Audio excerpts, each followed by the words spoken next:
Hello दोस्तों, आपका स्वागत है डियर टीचर्स यूट्यूब चैनल पर। आज हम देखेंगे बीएड प्रोजेक्ट फाइल में योगा योगा की फाइल कैसे बनाएं।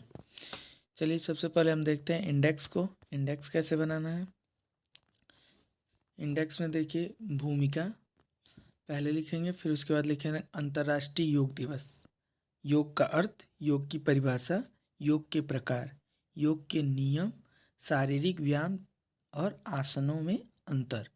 उसके बाद है प्राणायाम, अनुलोम विलोम, फिर आसन।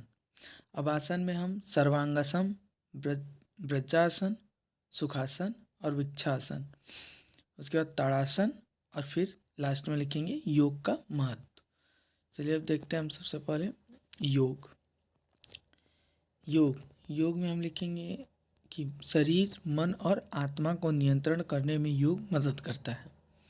शरीर और मन को शांत करने के लिए यह शारीरिक और मानसिक अनुशासन का एक संतुलन बनाता है। यह तनाव और चिंता का प्रबंधन करने में भी सहायता करता है और आपको आराम से रहने में मदद करता है। योग एक आध्यात्मिक प्रक्रिया है। इस समय सारे जगत में लोग योग से परिचित हैं। फिर हम इसमें कुछ अंतर्राष्ट्रीय योग दिवस के बारे में लिख देंगे। उसकी थीम भी आप लिख सकते हैं कि किस वर्ष क्या थीम रही है।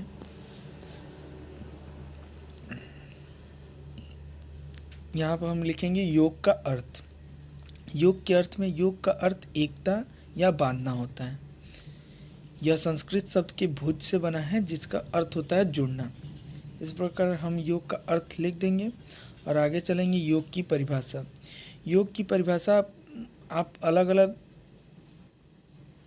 अलग मतानुसार लिख सकते हैं। इसमें मैंने वेदांत के अनुसार लिखा है, आत्मा का परमात्मा से पूर्ण रूप से मिलन होना ही योग कहलाता है।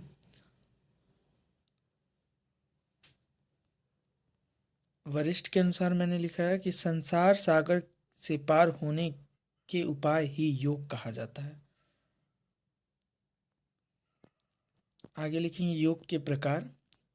योग के प्रकार में लिखेंगे 4 प्रकार के होते हैं: राजयोग, कर्मयोग, भक्ति योग और ज्ञान योग। राजयोग को अष्टांग योग भी कहते हैं। अब पहले राजयोग लिख लेंगे। राजयोग में देखिए मैंने लिखा है इसके 8 अंग होते हैं: यम, नियम, आसन, प्राणायाम, धारण, प्रत्याहार, ध्यान और समाधि। ये इंपॉर्टेंट होता है। अब इसके आगे हम चलते हैं, कर्मयोग लिख लेंगे, फिर भक्ति योग लिख लेंगे और फिर ज्ञान योग लिख लेंगे। अब देखते हैं योग के कुछ नियम लिखे हैं मैंने। योग के नियम हेडिंग डालकर आप पूरे नियम लिख लेंगे। जैसे इसमें कुछ है कि योग किसी गुरु के निर्देश में होता है।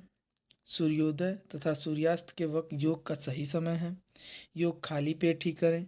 इस प्रकार इसमें योग के नियम को हम लिख लेंगे। 10 नियम मैंने लिखे हैं, आप लिख लेंगे। फिर इसके आगे आता है शारीरिक व्यायाम तथा आसनों में अंतर।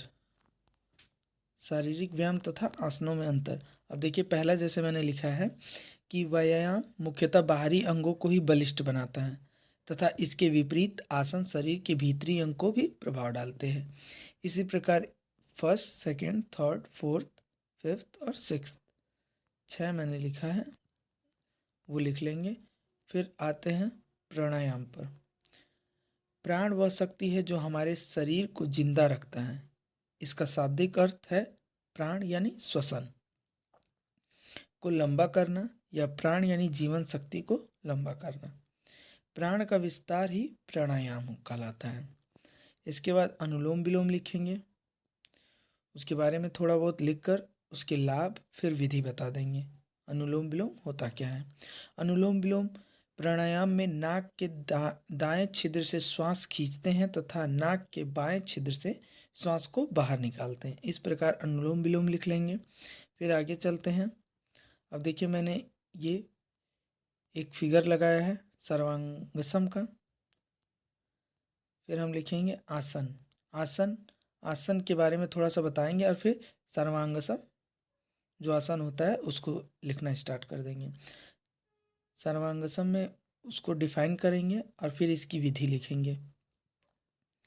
जैसे कि मैंने यहाँ लिखा है सर्वांगसम को डिफाइन किया है, फिर उसकी विधि लिखी है। उसकी विधि लिखने के बाद देखिए अभी उसकी विधि लिखेंगे और फिर उसके बाद उसके लाभ बता देंगे। जैसे सर्वांगासन के लाभ क्या क्या है? कंधों और गर्दन में खिंचाव पैदा करता है। इस प्रकार हम इसके लाभ लिख लेंगे और फिर लास्ट में लिखते हैं सावधानियाँ। सावधानियाँ दस्त, सिर दर्द, हाई बीपी, महावारी या गर्दन में चोट हो तो सर्वांगासन ना करें। सावधानियाँ क्या क्या बरतनी है ये भी आपको लिखना जरूरी होता है। अपनी शारीरिक क्षमता से जोर अधिक न दें। कठिन आसन है, इससे शुरुआत में किसी गुरु के निर्देश में ही करें। जैसा पहला ही आपने नियम में लिख चुके हैं कि व्यायाम के नियम जो होते हैं वो बताता है कि गुरु के निर्देश में ही व्यायाम चालू करना चाहिए, योग चालू करना चाहिए। अब ये देखिए ब्रजासन, मैंने ये फिगर जहाँ पे ब्रजासन चालू किया वहीं पे मैंने ये फिगर लगाया है। आप भी ऐसे ही फिगर लगा सकते हैं। अगर ड्रॉ करने आती हो तो ड्रॉ करिए और अच्छी बात है। अब ऐसे ब्रजासन को डिफाइन करेंगे और फिर उसकी विधि लिखेंगे। उसकी विधि लिखेंगे फिर उसके लाभ बताएंगे। लाभ बताने के बाद सावधानियाँ भी बताएंगे और फिर आते हैं हम सुखासन पर। सुखासन की मैंने फिगर लगाई है। सुखासन का परिचय देंगे और फिर विधि लिखेंगे। इसी तरीके से इसमें भी लाभ और फिर सावधानियाँ। इसके बाद है वृक्षासन। वृक्षासन का डिफाइन करेंगे। वृक्षासन का नाम वृक्ष शब्द पर रखा गया है जिसका मतलब पेड़ है। इस आसन में आप एक पेड़ की मुद्रा में खड़े होते हैं, इसलिए इसका नाम वृक्षासन रखा गया। अब इसकी विधि को लिख लेंगे, फिर इसके लाभ भी लिख लेंगे और सावधानियाँ। अब हमको लग रहा है ये लास्ट होगा ताड़ासन। ये क्या है? लास्ट ही होगा ताड़ासन। ताड़ासन, ताड़ासन को डिफाइन करेंगे। ताड़ासन में क्या लिखा है मैंने कि ताड़ासन योग के सरल आसनों में से एक है। ताड़ासन योग का नाम दो संस्कृत शब्दों के योग से मिलकर बना है। ताड़ जिसका अर्थ होता है पर्वत और आसन का अर्थ होता है मुद्रा, अर्थात पर्वत की मुद्रा में होना। इसकी विधि लिख लेंगे। इसकी विधि लिख लेंगे और फिर उसके बाद लाभ और सबसे लास्ट में सावधानियाँ। अब लास्ट पॉइंट क्या था? योग का महत्व। अब योग के महत्व में देखिए क्या क्या लिखना है कि वर्तमान समय में अपनी व्यस्त जीवन शैली के कारण लोग संतोष पाने के लिए योग करते हैं। योग से न केवल व्यक्ति का तनाव दूर होता है बल्कि मन और मस्तिष्क को भी शांति मिलती है। योग बहुत ही लाभकारी है। योग न केवल हमारे दिमाग मस्तिष्क को ही ताकत पहुंचाता है बल्कि आत्मा को भी शुद्ध करता है। आज बहुत से लोग मोटापे से परेशान हैं, उनके लिए योग बहुत ही फायदेमंद है। योग के फायदे से आज सब ज्ञात है, जिस वजह से आज योग विदेशों में प्रसिद्ध है।